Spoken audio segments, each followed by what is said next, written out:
Ladies and gentlemen, photojournalist Motaz Azaiza is in the building. He's touring the country right now, fundraising for UNRWA, and it is a great honor to have you here. I'm very excited. We got you some snacks. You said you wanted some snacks. Yeah. Go ahead. I mean, I have some like American snacks that I want you to try as well, if you don't mind. But it's up to you. It's cool. I hope it's good. Okay. All right, Motaz. So how long have you been in the States? Now it's like around 2 weeks. But I came before for like also another 2 weeks. Cool. So for those of you who don't know, Motaz is a genocide survivor. He is a photojournalist. He is one of the most important voices across the board in humanizing the plight of the Palestinians throughout this entire process. And, you know, you're a hero. I have tremendous respect for you. I think what you've done is incredible. I'm going to hype you up a little bit. I know that probably makes you feel a little uncomfortable. Motaz was also one of the 100 most influential people of 2024 according to Time magazine. For 108 days, Motaz acted as the world's eyes and ears in his native Gaza. Armed with a camera and a flak jacket marked press, the 25-year-old Palestinian photographer spent nearly 4 months documenting life under Israeli bombardment. Right off the jump, before we get to your background, before we get to how you started as a photojournalist, I do want to talk about the role that I think you and Bizan and many others in changing the dynamic in the way that I think the Western world views Palestinians as, because I'm Turkish. I grew up with a very different understanding, of course, to that in comparison to and in comparison to people in the Western world, in analyzing Israel as not necessarily the most moral state nor a democratic state, but instead a colonial vestige, a settler colonial apartheid state. A lot of people, I think, in the aftermath of Israel's incredibly violent Gaza incursion, which is a genocide, started recognizing that reality. But how do they recognize that reality? I think you guys played a big role in making people understand the reality by showcasing all of the things that were going on and by communicating that you were human. And I think that was very effectively, Israel had done a very good job of like refusing to showcase that side. Thank you so much for having me. Unfortunately, the world had to understand what is happening in our suffer on our plot. We lost like more than 50,000 people and hundreds of thousands left Gaza. Hundreds of thousands are injured and thousands. So unfortunately, sacrificed. Yeah, it discovered to the world the brutal occupation and what they are doing. But they are also like souls and people who passed, lose all these people, all these souls, just to make a point for the world that we are humans. Because even me, like coming to the country, going around, just to tell the world that we are humans, this is really desperate. Yeah, I totally understand where you're coming from. Sorry, I'm trying to also adjust your sound levels real quick and increase your microphone volume. Let's start off with your beginnings. You're very young. You're 25 years old. I'm 33. So old. Yeah, I'm an old man. Damn it. Okay, you're tall as hell. Do you ball? No? You don't play basketball? I used to play, but you know, I'm like so huge, so I didn't find my shoe size in Gaza. Oh, really? Yeah. How big are your shoes? 15. You're a size 15? Yeah. So damn. I'm 13. I was gonna give you my shoes if you wanted, but you're paying for me, man. Like yeah. That's crazy. Okay, no, I know a bunch of ballers. I talked to Omar Hertz show, those guys a lot, and Omar balls. I mean, they're still in Gaza. So what I was gonna say is, how did you start? How did you choose to become a member of the press? Like, what about your background says like you were like, I wanna become a photojournalist? It's not my first time, you know, to do this, and I used to cover wars and aggressions in Gaza years before. I used to be like a photographer who wanted to make beautiful pictures, capture the sense of the people, the daily life, because there was a lot of destruction in Gaza, but I wanted to be, and it was really hard to be different, and especially in an environment like Gaza, where you can't even make a plan for 2 days because something will happen, something will ruin all your plans. And like I tried my best to show the nice image from Gaza that the world, but a lot of people unfortunately also like just know Gaza for wars, people losing their lives, not for like the beautiful life there. Yeah. Also, to be honest, wasn't easy life or really beautiful, but we're trying always to make it looks beautiful because our resistance is in our existence. So yeah, and like I covered massacres in 2017. I got a shot in my left leg in 2018. I was a volunteer paramedic with the BRCS. 2019, some aggressions, I was like covering it. 2021, for 11 days, I was like a really big escalation after Sheikh Jarrah and what was happening in Jerusalem. And then in 2023, in May, there was also 5 days of aggression. So I was like also documenting this. What is one aspect of living under the Israeli occupation that people don't necessarily know about or talk about that you think is unique? That everything you want to do is a struggle. Me as a photojournalist, I want to buy like a camera lens. I need to wait for 3-4 months. Then I need to pay like triple taxes for Israel. And this is just for me as like a photojournalist. And imagine the other stories of the people. If you want to start a business, if you want to travel, everything will suffer. Me from Gaza, I can't go to the West Bank or Jerusalem. The people from West Bank can't come to Gaza. Also, they can't go to Jerusalem. So we don't have the freedom of movement in our land. And if you want to go there, you need a permission from Israeli occupation. And you need to be like very sick. You're going to die. So maybe they can give you the permission. Sometimes they give you, sometimes not. Everything, it's under their control. And so you don't have your freedom in your land even. What part of Palestine is your family from originally? I'm originally Gazan. Oh, okay. Yeah. You're Yeah. OG Gazan. Yeah, Okay. yeah. That's interesting. Everything you've talked about, everything you've spoken to is very heartbreaking. It's not necessarily, once again, it's not necessarily something that a lot of people were privy to. A lot of people were aware of, I think. And in your analysis of the situation, do you feel like something has changed in the last year, even in terms of the way that people have been mobilized in the Western world? Yeah, when someone asks me where I'm from, I tell him like Palestine. He don't tell me Pakistan. Oh, so, yeah. Yeah, because true. a lot of this thing happening to me before this war. So maybe it's like a big shift. A new generation now knows better, and they know like the struggle of Palestinians, and a lot of people support now our right to resist the occupation, because everyone who's living under occupation, they have the right to resist the occupation in every means he can. So but we couldn't have the real support on the ground, so no army moved his tanks to support us as Palestinians fighting the occupation. No one entered Gaza to say, I will protect the civilians.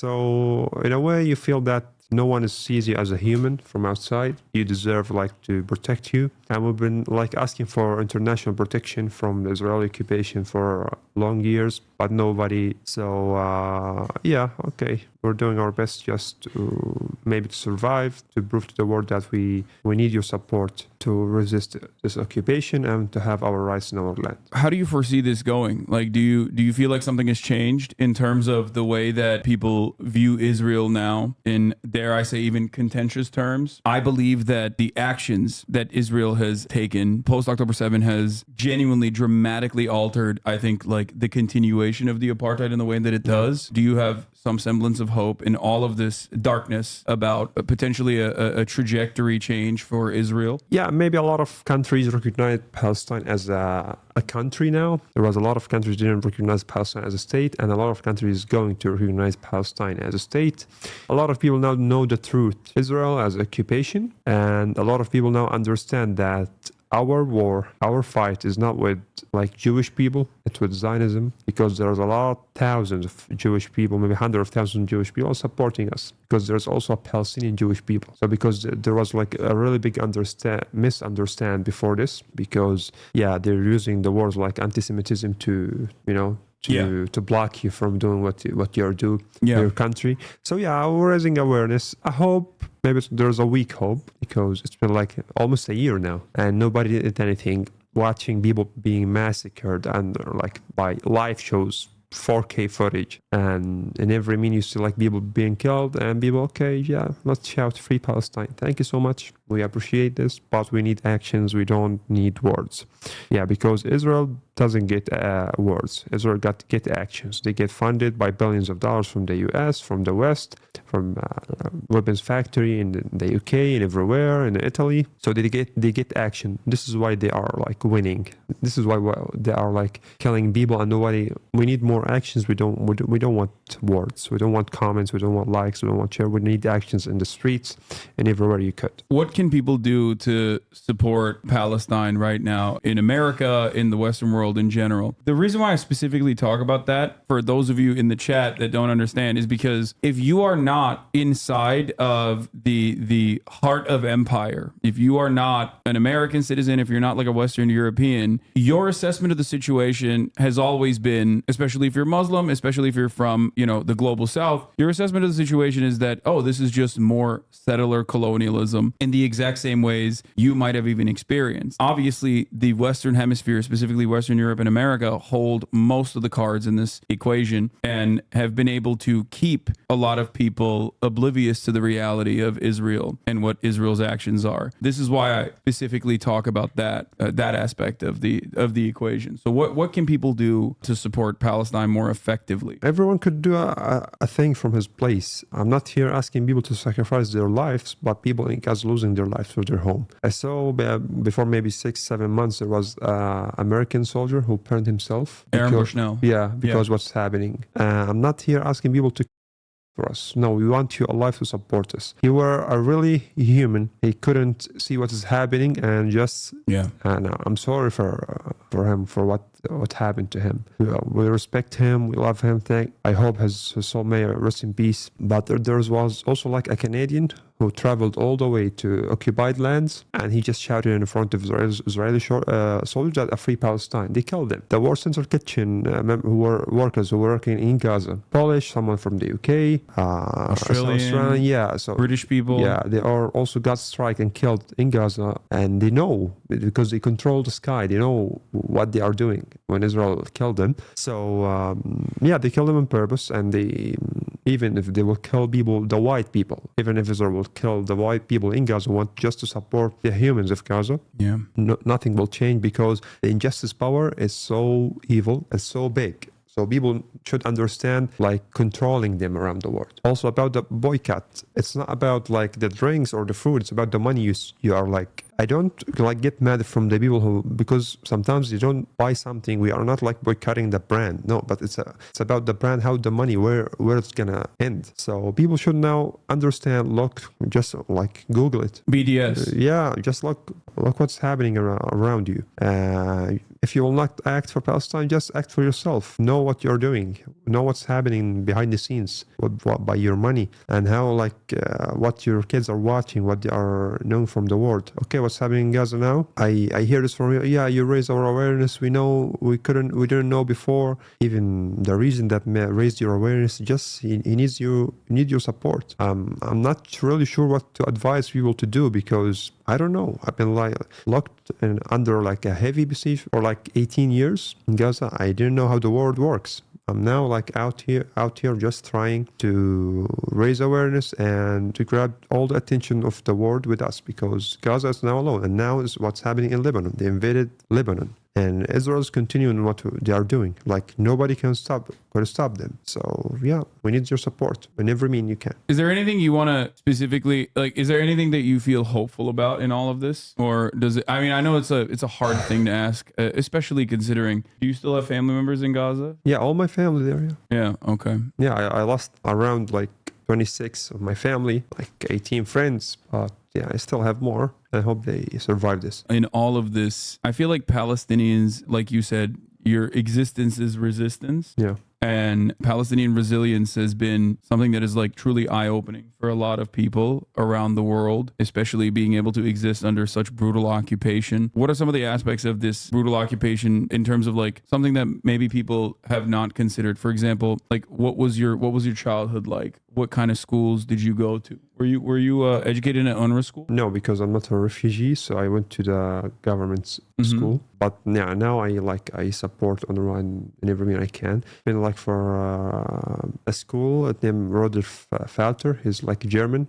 He came to Gaza. He built a school, so he wanted to support education there. I finished my school, high school in Gaza. I went to Al Azhar University in Gaza. What Israel destroyed all of it now, and I got English translation degree, so I can connect with the world by language. I use my skill in photography and I merge it together so I can do what I'm doing right now and the photography I'm doing. My child was about shortage in electricity and long days without electricity, struggling to find things let's say, because even like the child in Gaza is not only a child, he's like an old child. You know, he's the one, you have like a big responsibility in you, because like most of the families have like there's the range of unemployment in Gaza is so big, like around 80% of people in Gaza are unemployed, and you can't travel easily. You can't, everything is with a struggle. Yeah, you can't get anything easily. So yeah, and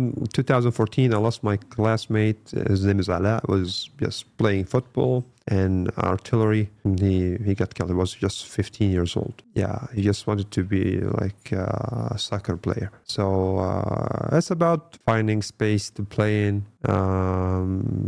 It's about like just dreams that Israel will like kill you before. So yeah, it wasn't easy. And what do you think about America after visiting this time around? oh, What's your opinion? that's really difficult to judge, because before I came to America, I believing that everyone there is so evil, you know, like yeah, there's the monsters in the street. But I came here, there is a lot of really good hearts that they want to do more.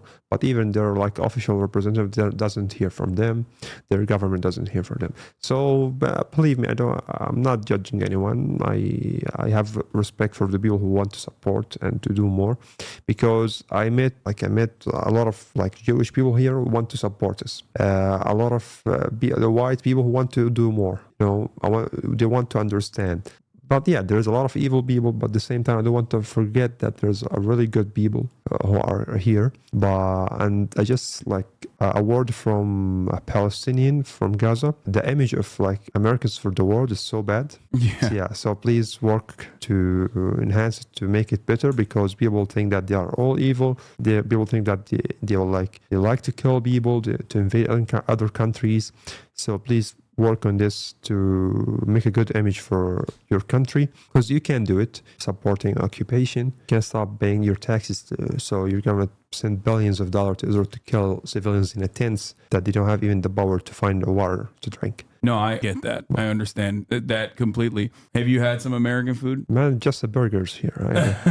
Do you like it? I don't like burgers, but because my stomach hurts till now since I left, because shortage of food, so I don't want to, to get a lot of pain. I got like once, it was okay, but I spent like 2 hours in the toilet after it. So yeah, so I'm sorry.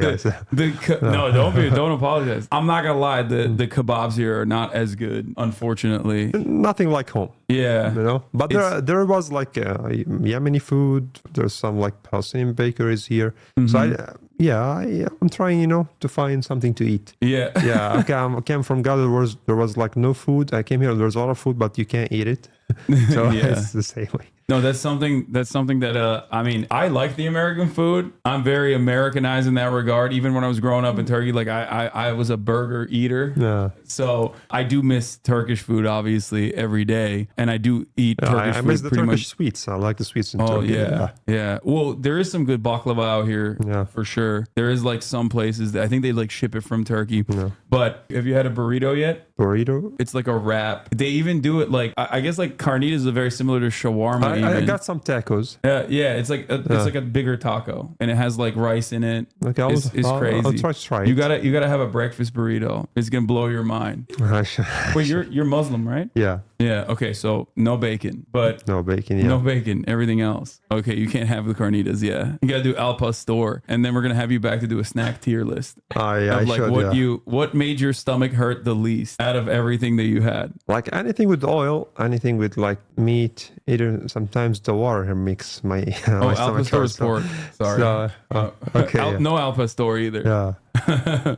My bad. What were you saying? Anything with oil, so I'm not sure. Everything that I eat here hurts. Yeah. Maybe the problem is with me, I'm sure, because a lot of people here eat food and they're good. Well, just you grew up in Gaza. I feel like your diet was very different than the average American diet. Yeah, because like the diet in Gaza was different the last time, because I lost around like 12 kilograms in less than 3 months. So it was different. But the food in Gaza, it's really, you find equality there. Yeah, our food is really special, and I hope everyone could like one day to try it in Gaza or Palestine, not just outside. Do you watch anime? You don't watch anime? Morgan made me ask that question. She's over there. Oh, Captain Man. Okay, anime. Okay, because no, not anymore. When I was young. When you were young, you were. Yeah, bro, you're still young. You're 25. What do you mean? When I was young? Like I'm 25, but no, I don't have time to anything now. I'm just so there's no time for. What about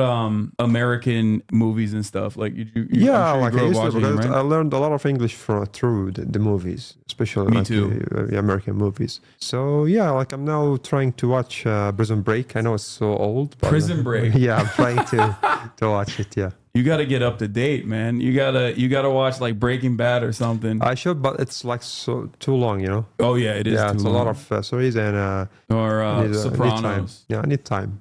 Dude, there's so much. There's so much that I'll give you a list of I stuff watched to Matilda. watch. Matilda was good. Matilda? Yeah. What? Just like for an hour and 40 minutes, so it was good. So you played a little bit of basketball. You didn't play a lot of sports. I played volleyball. I played like soccer, but yeah, then my sports not like my type right now. No, not singer. You're good at singing. What is your favorite song? No, like I like the script, Imagine Dragons. Some Arabic music, but no, I'm not a good singer. Yeah, just sing when I'm under the shower. That's it. Yeah. I'm not a very good singer either, but I still do it every now and then. What's your favorite soccer team? Like I like the Spanish team, like Madrid. But yeah, when Ronaldo got out, I'm off. I don't follow any soccer news anymore. Oh wow, okay. Yeah, because I like the way the person plays, not. You're like me. I like LeBron. Yeah, I like LeBron more than I like the teams that he plays for. Like, I don't care. Like the best. Yeah. Yeah. Okay, you're a Ronaldo enjoyer. Are you familiar with a content creator by the name of I Show Speed? No, Show Speed, no. No?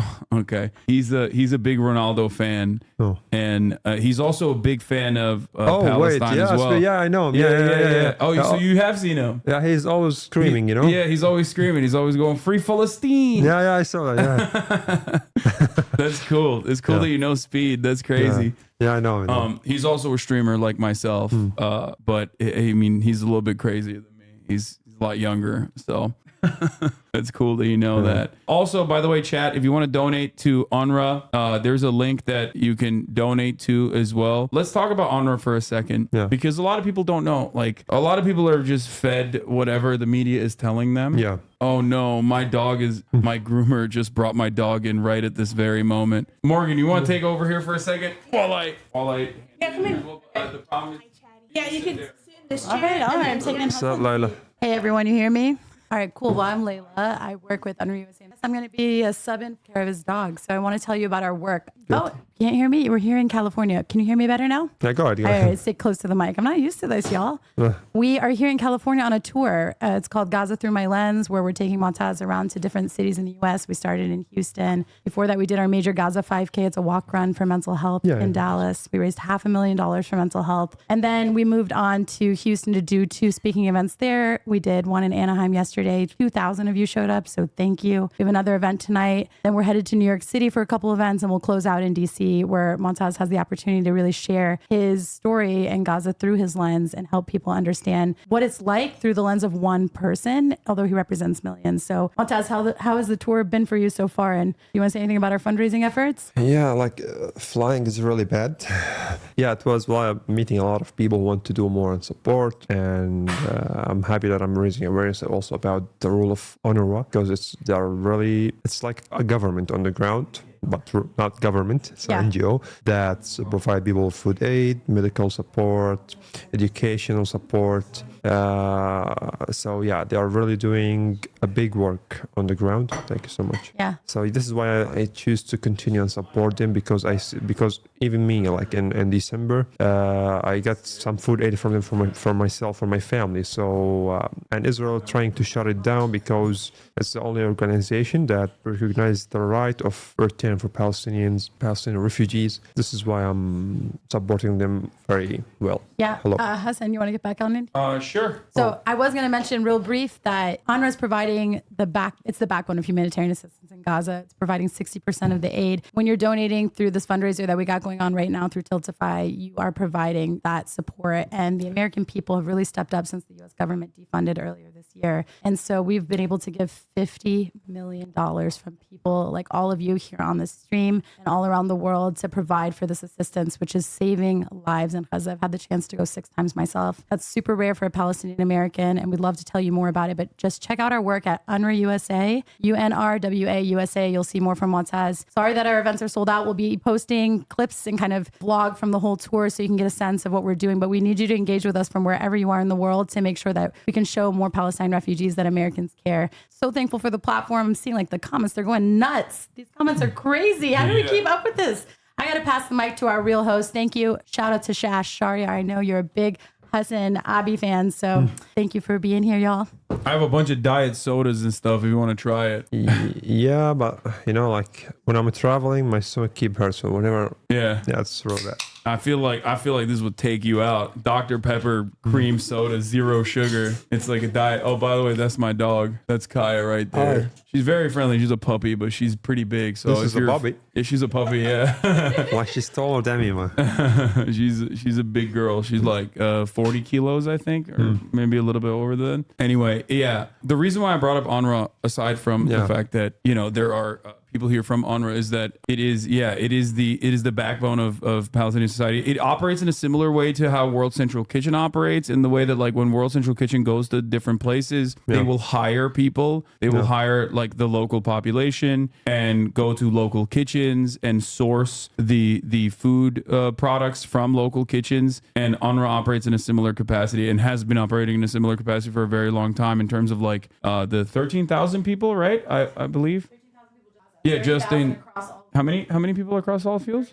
30,000 Palestinians working across the entire region. 13,000 people just in Gaza alone, from schools to every aspect of like Palestinian life. So when Israel, which has been very invested in like trying to shut down the funding of UNRWA and remove UNRWA's legitimacy for a multitude of different reasons, like when they were able to successfully do that by just straight up lying, and the American government, following through on that, it was yet another, in my opinion, yet another blow and yet another way to increase the hurt that it was causing to the Palestinian population. But yeah, we have a direct donation, not even the Tiltify link. They put the UNRWAUSA.org/donate link on there. Is that okay? Yeah, that's the one. UNRWAUSA.org/donate. Okay. Does he have a photograph he would most like to share with us? Do you have a photo that you want to show everybody? Like, what's your... And there's a lot of photos and a lot of stories, but yeah, if you can... I can pull it over here as well. Go like to my Instagram maybe. All right, let's do it. Let's talk about some stories of the people. Do you smoke? No, yeah. You drink? Oh, you don't drink. I don't drink. You're a good I don't Muslim. smoke. Unlike me. I'm trying to be a good Muslim. So. I'm a bad Muslim. Yeah. Is there anyone that you want to talk about here? Oh, yeah, go down. Go down. Yeah, here it is. This one. This one? No. Yeah, this one maybe. Wait, I don't... That's a graphic, yeah? The problem is like on Twitch... You'll be banned or what? Yeah, I can't show a lot of the photos, unfortunately. That are graphic. Okay, go down and find something else maybe, but most of it is graphic. Yeah, I know. But you remember Shida Tlaib? Yeah, she's wonderful. I love her. She's really great. Yeah, so yeah, go down. You'll find more. Maybe we can talk about it, because most of it is graphics. But there's something on Time magazine. If you'll show it, is for a girl under the rubble, or like the people I lost. So yeah, there's a lot. We can't just pick. Is there any in particular that you want to show from here? Maybe I go down a little bit. Here, just like this, maybe video, or should be this video right here. Yeah. Okay. So like this video, like for a mother, she's like grabbing her tooth, like the baby's thing, and for more than 18 kilometers she was walking and she passed from like an Israeli checkpoint, and yeah, she just kept grabbing them and pulling them till like more than 18 kilometers. Wow. Yeah. So she had like all her home in her bags, because she left her home, and yeah, as you can see, the video like explains itself. It's 11 miles for you Americans. There's a photojournalist in the chat says, I'm a photojournalist covering protests in Michigan. What advice does Motaz have for other ways journalists can cover the genocide's effects in the U.S.? Yeah, you can push in your government to send you to Gaza so you can work there on the ground. Show the truth, because if the government give Israel billions of dollars, at least let Israel allow the U.S. journalists to go to Gaza to cover, and they should not kill you there. So that's what I believe, man. I thank for everything you do. Is one of your photos was the Times top 10 photos of 2023? Here, we'll show that one. This is a young girl stuck under her house in the rubble. This is your photo. Yeah, this is my photo. I used my camera to find her. I used like the slow shutter speed, the camera, so I can have more light and find her, because they couldn't find her. She was screaming, but no one knows where is she. So yeah, thanks for the technology. I'm a photo editor at the New York Times. I'm wondering if Motaz could share with us the damage the media narrative around Gaza has caused and how us as photographers and reporters can do better to cover the story. Not sure, because like New York Times, maybe sometimes I see some points on them, but they're also trying to catch up to show more. Yeah, like even like once of time CNN showed like videos of young children were just playing and Israeli drone killed them. And they showed it for even it was graphics, but they, sometimes you just like show it to get more views and to make people satisfied about them, to not keep attacking them. Then they don't post anything. They go back to be on the Israeli side. So I hope they're just not manipulating with this, because this is our people's life. And if you think he's a human, I don't think he should like do this to other people, to use their suffer, enough just to get more views, likes or shares. Yeah. You actually brought up something that I talk about quite frequently, which is that the media, not like the theory, it has the theoretical responsibility of like showing the truth, right? Yeah. Obviously, the real responsibility, the real goal of the media overall, in my opinion, in America especially, is to create an air of objectivity. Yeah. So they can come across as legitimate, so they can, in more nefarious ways, lie when they need to. Yeah. Right? That's the way I see it for the most part. And I think you kind of brought that up when you said like sometimes they do show the truth. Yeah. And I think as a Palestinian, do you feel like they are potentially showing the truth in an effort to maintain that legitimacy because people are yelling at them? Yeah, exactly. So that they can continue using passive voice whenever they talk about like Israel striking densely populated civilian areas. That is what's really happening. This is what I believe is happening for myself. Personally, this is what I believe in. And there are, by the way, chatters, yes, this is something that I repeat all the time. There are great journalists out there, even in the New York Times as well. It's not entirely in their hands, unfortunately. Whenever they want to cover a story in a particular manner, there is still obviously going to be editorial control that shuts it down. Are you familiar with Ta-Nehisi Coates? Ta-Nehisi Coates. No. So he's a liberal journalist. He actually even worked for The Atlantic, which is the editor-in-chief of The Atlantic is the Israeli prison guard, former Israeli prison guard. And he had written extensively about reparations and had used Israel as a successful example of how Germany paid reparations to Israel in the creation of the Israeli state in the aftermath of the Holocaust. But then Ta-Nehisi Coates actually went to the West Bank and saw for himself what the situation looked like. And as an adult in his 30s, he went there and he was shocked by the realities. And now, as a very famous journalist and a writer, he has now basically made it his life's mission to correct the record on that, and has apologized profusely time and time again for the role that he found himself playing about, legitimizing this apartheid state. And it's really interesting watching his reception, originally that was very positive, like broadly very popular reception, change almost overnight as soon as he started saying the truth that Israel is an apartheid state. Yeah, now look, like what happened in Iraq after millions of people got killed, and now then they couldn't fire like any mass destruction missiles, and then Trump showed and he said there was no mass destruction weapons there. Now but no one even sued what his name even George W. Bush. Yeah. About what he did there. So the same for Tony. Okay, thanks for going and discovering the truth by himself, but also others can go. Everyone can go there and discover and see the truth on the ground. They just don't want to sacrifice some time in airplane to go and see the truth. if he just like don't believe media, go by yourself there and see. Like others, there are a lot of people went there and saw the truth. But the problem is with the one even who goes there and stays is right. It's like what he believes in, and he like continues to support Israel and occupying every land in Palestine, stealing more lands, making new settlements, and not allowing us to move even in our lands. So me as a Palestinian, I need like a permission to move in my country, and I can't get. So it's a lot. People can understand, people can see, people can know. So if they want, they can find out. Yeah, it's come from themselves, not me who just going around running towards the people. Yeah, please come and see and understand. No. Is there anything that we missed that you want to talk about? Because I know you got a busy day today ahead of you. You're going to be doing a little bit of traveling. I want people to know that there's a really amazing people in Gaza and in Palestine. They deserve a better life, and hopefully you can help us as a youth. I'm not gonna say just like Israel killing women, children, elders. No. Also, I want to say that Israel killing youth, the Palestinian youth. So I want your support for Palestinian youth, and our life is just not like a tent. This is not our lives, and we didn't used to that. I will never used to that. Yeah, we had nice houses and nice cars, and we eat the best food, have the nicest coast ever.